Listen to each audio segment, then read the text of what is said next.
దర్పల్లి మండలంలో నిర్వహించారు రైతు భరోసా. కొత్త రేషన్ కార్డులు, ఇందిరమ్మ ఇండ్ల కోసం గ్రామాల్లో జిల్లా మండల ప్రత్యేక అధికారి పరిధిలో ప్రజాపాలన సభలను అధికారులు నిర్వహించారు. గతంలో దరఖాస్తు చేసిన లిస్టులో పేరు నమోదు కాని లబ్ధిదారుల నుండి దరఖాస్తులను స్వీకరిస్తున్నారు. కొత్త రేషన్ కార్డుల కోసం లబ్ధిదారుల నుండి అధికారులు దరఖాస్తులు స్వీకరిస్తున్నారు.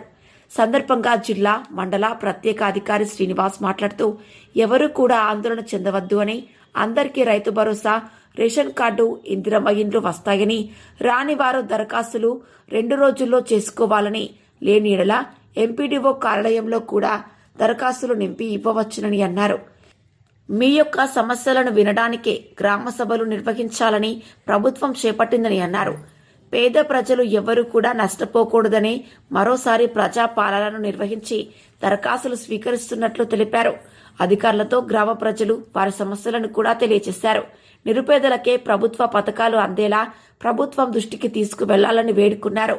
కార్యక్రమంలో కాంగ్రెస్ పార్టీ నాయకులు Armoor Chinna Balaraju, Mittapalli Gangareddy, Manohar Reddy, society chairman Chinnareddy, Surender Goud, Subhash, JCB, Srinivas, వివిధ పార్టీ నాయకులు, గ్రామ ప్రజలు తదితరులు పాల్గొన్నారు. ప్రసాద్, దర్పల్లి మండల రిపోర్టర్.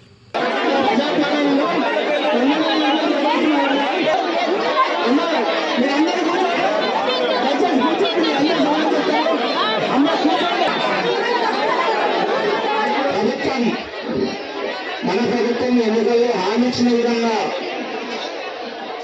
రేషన్ కార్డు లేని వాళ్లకు, ఇల్లు లేని వాళ్లకు, అలాగే నిరుపేదలకు పెన్షన్లు మొదలైనటువంటి సంక్షేమ పథకాలను ప్రజలకు అందించాలనే ఉద్దేశంతో ఈ రోజు మనకు గ్రామ సభ నిర్వహించడం జరిగింది. ఈ రోజు గ్రామ సభలో 2 లబ్ధిదారుల పేరు అధికారులు చదివారు. దాంట్లో కొన్ని లబ్ధిదారులు కాని వాళ్ళు అనర్హుల పేరుగా ఉండొచ్చు. ఇది పార్టీలకు సంబంధించి ఏ పార్టీ వాళ్ళు చేసిన లిస్టు కాదు. అధికారులకు కూడా మన ఇంటికి ఇప్పుడు చదివిన ఈ దాదాపుగా 54 ఇందిరమ్మ లబ్ధిదారుల పేర్లు, అలాగే ఒక 257 కొత్త రేషన్ కార్డ్స్, అలాగే ఒక 139 ఇందిరమ్మ ఆత్మీయ భరోసా. ఇది వీళ్ళు అధికారులు చదివారు. కొంత డాటా మాకు ఎలిజిబిలిటీ అన్నది కనిపించింది. దీంట్లో ఎవరైనా నేనే ఉన్నా, నేను మీ గ్రామంలో ఒక 10 ఎకరాలు ఉన్నది, నేను ఇనెలిజిబుల్, మీరు ఖచ్చితంగా ఇది ఇనెలిజిబుల్ అని చెప్పాలి. మాకు కూడా తెలుస్తుంది. మేము ఎందుకు చెప్పాలి సార్ అని మీరు ఒక అనొచ్చు. నేను చెప్పి సార్కు నేను దుష్మన్ అవుతానా? కాదు, మేము కూడా తెలుసుకుంటాం. మీరు చెప్తే ఈజీ అవుతుంది. దీంట్లో మేము సర్వే చేసిన దాంట్లో ఒక లిస్టు తయారు చేసినాము.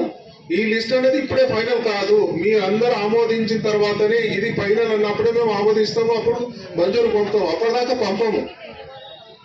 మీకు ఎవరైతే దీంట్లో ఈ లిస్టులో రాలేదో రాని వాళ్లకు ఖచ్చితంగా మీరు దరఖాస్తులు ఇవ్వండి. మేము వాటిని మళ్ళీ కూడా రీసర్వే చేసి ఎలిజిబిలిటీ ఉంటే వాళ్ళకు వచ్చే ఏర్పాటు చేస్తాం. ఎవరు కూడా తిన్నా నారాజు కావద్దు, అపోహ కూడా అవసరం లేదు. వీళ్ళు నా వాళ్ళు వాళ్ళు రావాలి అనేది కూడా ఏది లేదు. అందరూ సమానమే, అందరికి కూడా ఇస్తాం. ఇప్పటికి 20 సంవత్సరాల ఇల్లు కిరాయి 2000 రూపాయల కంటే యాడికలు తీసుకురావడం భార్య కాలేజీ నడరాదు, ఆపరేషన్ అయింది. నాకు 2 కూతుళ్ళు, ఇంకిద్దరు కూతుళ్ళు ఉన్నారు. ఒక అమ్మాయి పెళ్ళి 4 ఉన్నారు. మా ఇంటి వారు కూడా వేసారు, ఫోటో తీసారు, కలకత్తా బాగా కూడా తీసారు. వాళ్ళు ఇప్పుడు కూడా అప్లికేషన్ పెట్టినాం. నాకు ఏం పరిస్థితి లేదు, తిందామని తిండికి లేకుండా ఆ బాగా ఇబ్బంది ఉన్నాం. 2000 రూపాయలు కిరాయి అంటే మేము ఏళ్ళకి కావాలి సార్.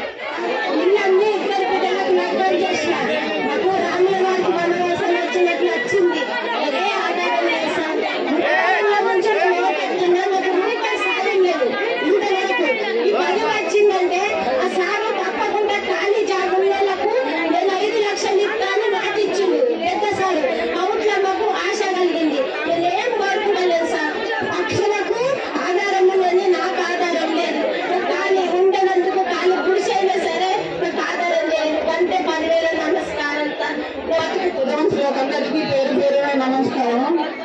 కానీ ఇప్పటికీ మన దర్పల్లిలో చాలా దోషులు ఉన్నాయి. ఏమంటున్నా అనుకోని సరే